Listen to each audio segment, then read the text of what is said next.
pecuaria o en todo caso en un... En agroactiva está. Exacto, exactamente.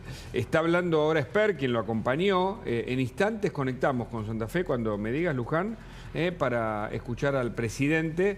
Cada vez que habla el presidente, por supuesto, es noticia, porque hay mucha expectativa, 6 meses de gobierno, sobre lo que puede pasar. ¿Es clave para vos, Federico, el tema de la ley bases y lo que va a pasar en el Congreso para que el gobierno pueda desplegar su administración? Sí, bueno, yo creo que eso, desde que fue presentada, es clave cuál es el destino de esa ley. A mí me parece que eso va a ser un punto de inflexión, porque si la ley base termina no saliendo, yo creo que nos esperan tiempos de mucha tensión entre el Poder Ejecutivo, el Poder Legislativo y mucho conflicto para el país. Ahora, si sale, me parece que queda allanado el camino para que se ponga de manifiesto las virtudes que traería al país el hecho de haber salido. En otros términos, si la ley base es lo que Milei y el gobierno dicen que es, bueno, entonces debería acelerarse los tiempos necesarios para la recuperación de la crisis económica que vive el país.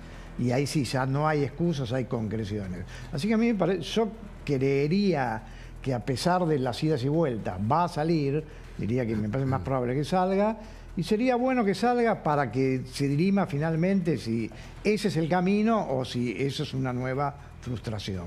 Lo escuchaste a Milei hablando, Gabriel, ¿qué dejó su discurso cuando habló de 3.000 reformas, cuando habló, bueno, de que la ley contiene una parte de lo que es su plan de gobierno y que por supuesto va a vetar la reforma jubilatoria si es que sale, pero el problema es que puede volver y la oposición tiene mayoría para que finalmente surja, ¿no?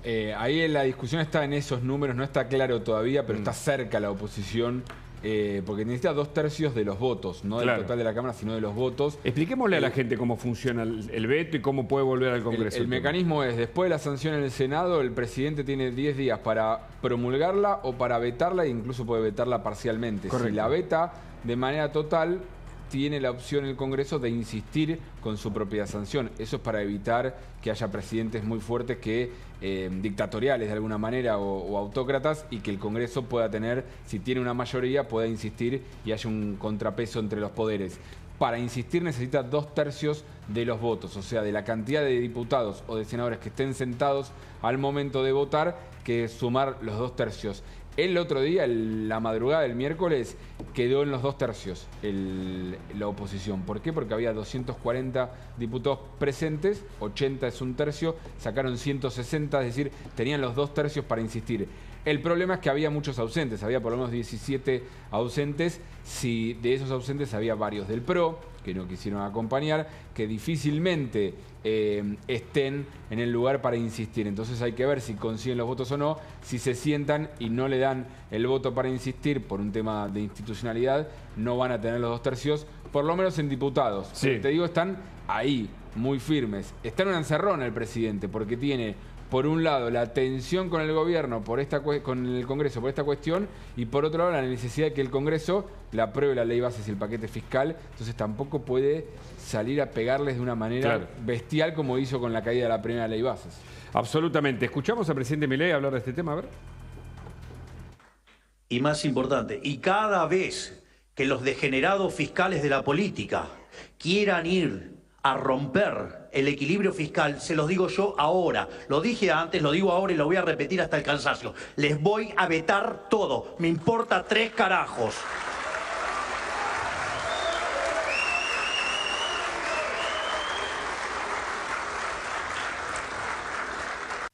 Ahora, muchos se quejan de las formas, ¿no? Cuando en definitiva, frente a los problemas que tenemos en la Argentina, vemos el reclamo en la calle, vemos por supuesto aquellos que no quieren que se toquen sus negocios, vemos aquellos que reclaman justamente por lo que necesitan, que pueden ser los alimentos, pero muchos se quejan de las formas. Federico, y en definitiva, ¿no es esto lo que votó la gente? Milei no es, digamos, coherente en su forma cuando hablaba de motosierra, cuando en campaña decía, ¿no?, que iba a arrasar con todo lo que había dejado el kirchnerismo. Mira, yo haría esta salvedad. En un sentido sí, ahora depende de a qué público o segmento del electorado nos refiramos. Porque y ahí también te distinguiría el tema de las formas respecto del fondo. Yo creo que lo que expresó ahí Milei es un Milei puro, con su estilo, y en ese sentido te daría la razón. Bueno, ¿Hay un Milei impuro entonces? ¿Hay un Milei puro? Nah, bueno. No, perdona. Hay un Milei pragmático, si Bueno, dale, sumate, Gaby, sumate porque... Mira, a mí a ver, está bueno lo que decís. Porque, ¿cómo no va a estar bueno si no porque lo digas, sino porque me pareció interesante lo que vos dijiste, Milei puro? Porque cuando estaba escuchando con atención, pensaba en esto que hemos dicho, viste, que ocupa la totalidad del escenario, es proactivo con la agenda y impone los temas, claramente el gobierno tiene claro eso, desde el punto de vista de la comunicación y de las redes. Pero que también puede ser el presidente del TEDEUM, mientras que puede ser el presidente que canta rock and roll en una par, digamos, ¿no? A eso me refería. No, te entiendo perfectamente. Bueno, mirá, yo a lo que me refería con el Milei puro es lo que es esencial a Milei, que a mucha gente le gustó y le sigue gustando. Ahora abro paréntesis, pero cierro. El otro tema. El otro tema es que no nos olvidemos que ahí lo que está en juego es el tema de si los jubilados van a tener un pequeño alivio o no. Y el segmento de los jubilados es un segmento electoralmente importante, algunos de los cuales también lo votaron a Milei.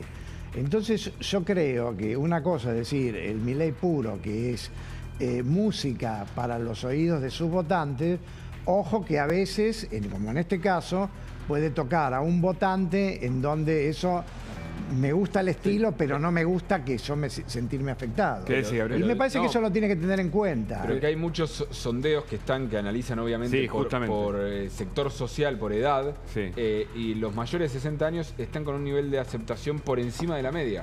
Correcto. El otro día veía el último informe de Opinaya, por ejemplo, le da que el 72% de los mayores de 61 años tiene una imagen positiva del gobierno. ¿Y los más chicos? Los más chicos, los más jóvenes están en 53, el intermedio entre 26 y 35, 43.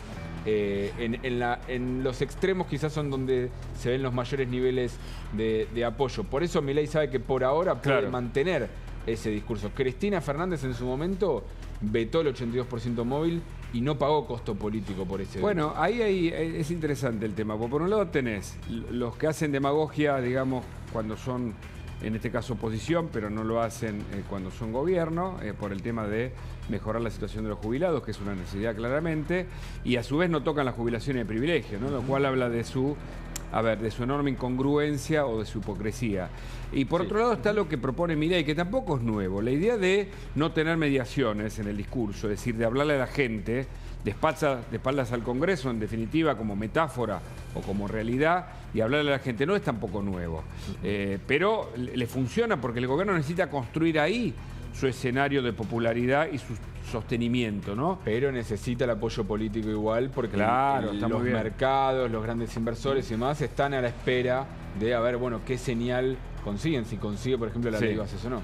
Escuchamos a Milei, está hablando en Santa Fe ahora mismo, vamos allí. De 1989, la hiperinflación de Alfonsín, que en mayoristas terminó rondeando una inflación del 5.000% anual. Digo, a veces hay que mencionar estas cosas para recordarlas. Algunos las vivieron, otros se las contaron. Y por otra parte teníamos indicadores sociales peores que los del 2001. Es decir, estábamos frente a lo que iba a ser la peor crisis de toda la historia argentina. Y básicamente nosotros no nos quejamos por eso, porque sabíamos que la posibilidad de que un liberal libertario llegara a ser presidente no iba a ser en condiciones normales de presión y temperatura. Así es que nosotros estábamos preparados tanto para una situación como si le reventaba al gobierno anterior o si el gobierno anterior era exitoso y nos dejaba la bomba a nosotros. En ese sentido, nosotros teníamos distintos programas planteados y así es que, digamos, desde el día 1 nos pusimos a trabajar. Para que más o menos tengan un orden de magnitudes, nosotros recibimos déficit gemelos por 17 puntos del PBI. Y eso, digamos, uno diría, bueno, qué grave es o no. Bueno, miren, cuando ustedes tienen 4 de déficit gemelos en términos de PBI es una alerta amarilla. 8 es, se van a dar una piña, imagínense lo que es 17. Ese era el tamaño del monstruo que venía encima. Tal cual como señala José Luis, los índices de precios en la primera semana de diciembre venían corriendo a una tasa del 3.700% anual, o sea, un 1% diario. En la segunda semana se aceleraron a 7.500%. Y, digamos, si ustedes y nosotros presentamos que había un escenario de posibilidad de que la inflación, digamos, plantada era del 15.000%, y efectivamente la inflación mayorista de diciembre, que es la que se anticipa a minoristas, dio 54% mensual. Eso anualizado da 17.000%.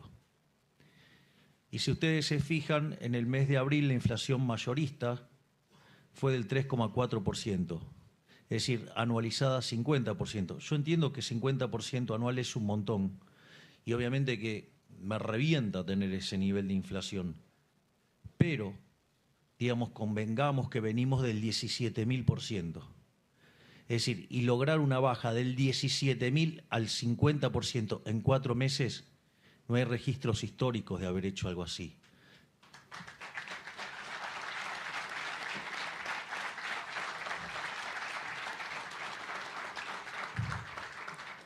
Porque al mismo tiempo nosotros eso lo logramos sin que hubiera un estallido previo, como en otros casos. Lo logramos sin que hubiera expropiaciones, llámese como por ejemplo un plan Bonex. Lo logramos sin controles ni acuerdos de precios. Y al mismo tiempo tampoco fijamos el tipo de cambio, que es un mecanismo para acelerar la baja de la inflación. Por lo tanto, digamos, en términos de logro, el logro es enorme, pese a que lo quieran reconocer o no, digamos, determinados actores políticos. Por otra parte, ¿cómo lo hicimos? O sea, básicamente nosotros enfrentamos esos 17 puntos de déficit gemelo, donde 15 eran del fisco, donde 5 estaban en el Tesoro y 10 estaban en el Banco Central. En ese sentido, nuestro programa económico, como todo programa económico, tiene una pata fiscal, una pata monetaria y una pata, digamos, del sector externo. En lo que tiene que ver con la pata fiscal, fuimos a un programa de déficit cero. Yo recuerdo que muchos que critican ahora sobre la composición del ajuste o demás, decían que ajustar más de un punto del PBI era imposible.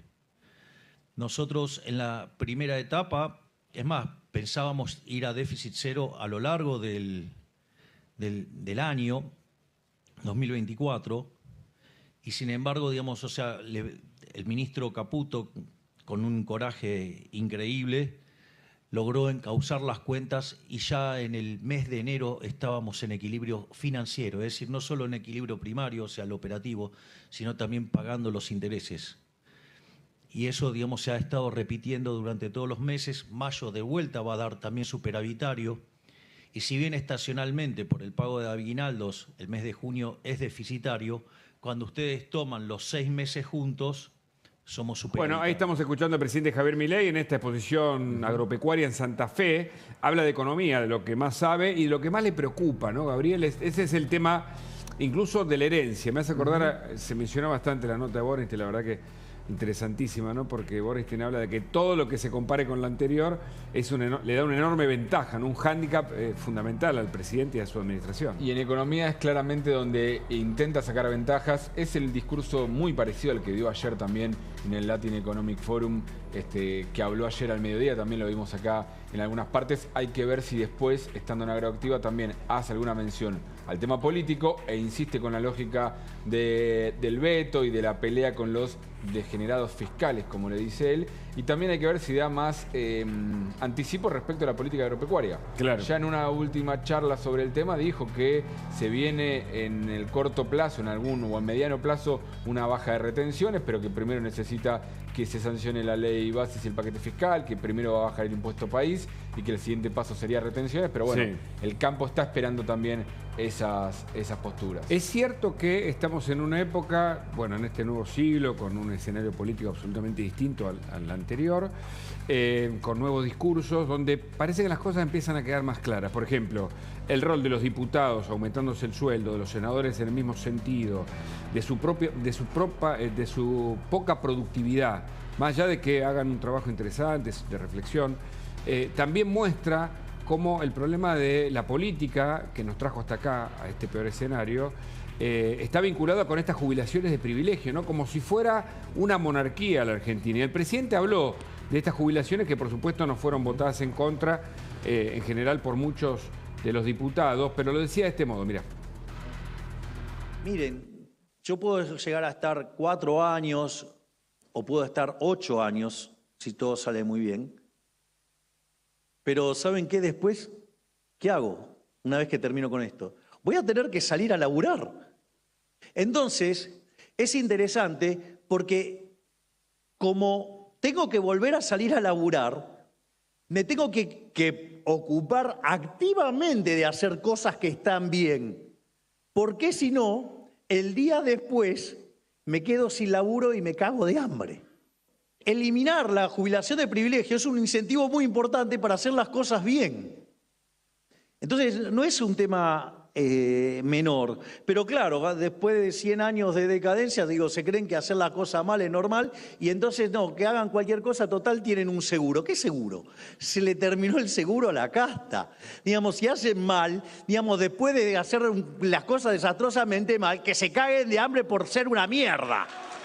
Las palabras y las cosas, me acordé de un texto de Foucault, si no me equivoco, porque las palabras definen bastante lo que es el objeto.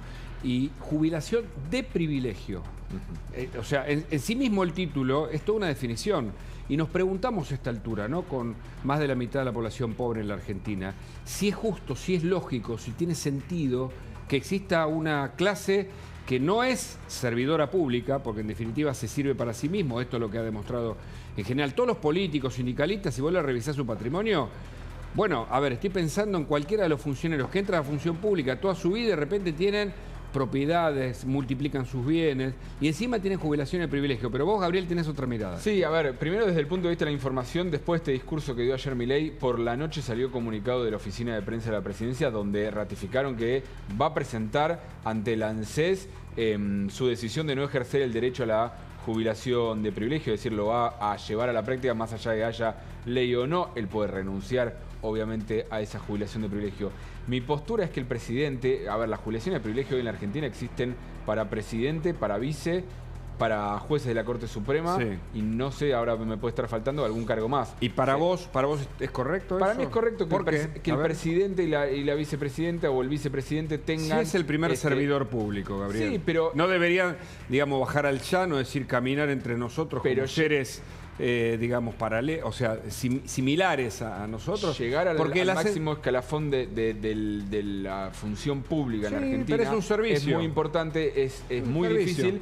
Y una vez que salís de ahí, es muy difícil también reinsertarse en la ámbito laboral. Yo prefiero un presidente que se retire y pueda colaborar desde otro lugar a que termine haciendo asesoramiento o que termine siendo después senador vitalicio intentando como fueron otros. Yo hubiera preferido, por ejemplo, que mi suegro, que murió hace días atrás como maquinista ferroviario, hubiese recibido la jubilación o el juicio que había ganado y se lo demoraron en el ANSES, antes que el ANSES le dé las enormes jubilaciones de privilegio que le da Cristina Fernández, Alberto Fernández, que está viviendo una vida con 7 millones de pesos todos los meses, una vida de payá, diría payá es un término, ¿no?, de otras generaciones, pero para ponerlo en este sentido, es decir, o sea, yo creo que, a ver, no quiero usar una palabra muy fuerte, pero yo creo que hay que ir en contra, o sea, hay que militar en contra de todo lo que la política le hizo de mal a la Argentina. Todo lo que hicieron esos, digamos, esos dirigentes del siglo pasado nos llevaron hasta acá. muy contrariamente a lo que hicieron los dirigentes del siglo anterior, Pero que en Hugo, definitiva ponían de sus propios monedas y su propio cuerpo para, no sé, cruzar los Andes o realmente efectivizar un cambio social. Pero Hugo, lo que hicieron Sí. mal los políticos hasta acá, todo el siglo pasado, no Sí. tiene que ver con la jubilación de privilegio del presidente. Pero es un De hecho, elemento que los en el premia mundo- en vez de... O sea, a ver, te ganaste la jubilación de privilegio, mostrame tus datos, mostrame tus resultados. Es que no- Entonces vos decís, presidente, ¿no? Bajaste la desocupación, bajaste esto, generaste esto, listo, merece jubilación de privilegio. Porque si no, no rinden nunca examen. Pero en eso general, son- la función pública son como lugares en donde... Digamos, no sé, no rinden examen como nosotros todos los días en cada uno de los puestos de laburo en el mundo de lo privado. Y esto es lo que ha deteriorado a la Argentina a este escenario. Pero bueno... Pero hay tantas cosas dale. que igual que no son parámetros muy fácil de medir, porque un presidente puede haber aumentado el desempleo o aumentado la pobreza, pero porque corrigió desequilibrios de gestión anterior. Te acepto, por ejemplo, que si se lo enjuicia por corrupción, deja de recibir su jubilación Bueno, de privilegio. ahí está. Te acepto también, y O soy sea, por ejemplo, contrario, lo he dicho Cristina acá, que Cristina no puede recibir 2 jubilaciones de Y privilegio, Vudú, que es amoral. Vudú está condenado por corrupción y no- recibe... no debería, eso te lo acepto. Bueno, esa diferencia de casta o de clase que casi nos hace parecer a la India en un sentido, ¿no? Cuando hablábamos de casta, que ellos nacen en un sector y casi no se pueden cambiar, nos demuestra que la Argentina... O sea, a ver, siempre vuelvo con lo mismo, pero me parece muy interesante. La evaluación es de los frutos que da cada uno de nosotros, la administración, que en este caso cabeza Milei, no de lo que dice, sino de lo que hace. Y efectivamente, el problema que tenemos nosotros es que la manera de participar como ciudadanos es solamente en las elecciones, esto lo dice la ciencia política, pero además, digamos, el último premio o castigo que recibe un gobernante es que no es votado, pero en definitiva no devuelven nada. Lo mismo pasa en las causas de corrupción. Si vos analizás todos los empresarios arrepentidos, todos los funcionarios, en general no pierden la mayoría de sus bienes. Pero bueno, es una discusión interesante. A mí me parece que el presidente está proponiendo algo, por ejemplo, que Cristina cobre jubilaciones, que Alberto viva la vida que vive hoy, que Vudú lo mismo. Es una falta de respeto al ciudadano común, me parece. Es posible, yo acepto esa postura, porque me parece válida y me parece que es una discusión que está planteada. Sí creo, por ejemplo, que fue una buena decisión de la política en su momento recortar la jubilación de privilegio para diputados y senadores, que existió en la Argentina y que era un problema, porque ahí tenés muchas más personas que llegan a esos cargos y que pueden estar 4 años, 8 años y volver a la función privada mucho más fácilmente y reinsertarse en la función privada. ¿Que un presidente, un expresidente puede volver a la función privada? Seguro que sí, pero le cuesta mucho más. O sea, no es algo sencillo. En Estados Unidos, por ejemplo, se dedican a su fundación y empiezan a recorrer el mundo y el país trabajando en cuestiones que supuestamente terminan aportándole algo a la ciudadanía, cobrando también. Alberto Fernández da clase clase en una universidad gracias probablemente a la intervención de Pedro Sánchez, por eso la cercanía y su defensa, y mientras tanto cobra 7 millones. Creo que paga por la vivienda nada más algo de 3.000, 4.000 euros, así que casi que le empata, pero lejos de todos nosotros. Pero es una discusión recontraabierta. En instantes seguimos con Gaby Ziblatt, por supuesto Federico González, para analizar la política, lo que está pasando en la calle, hay muchas más.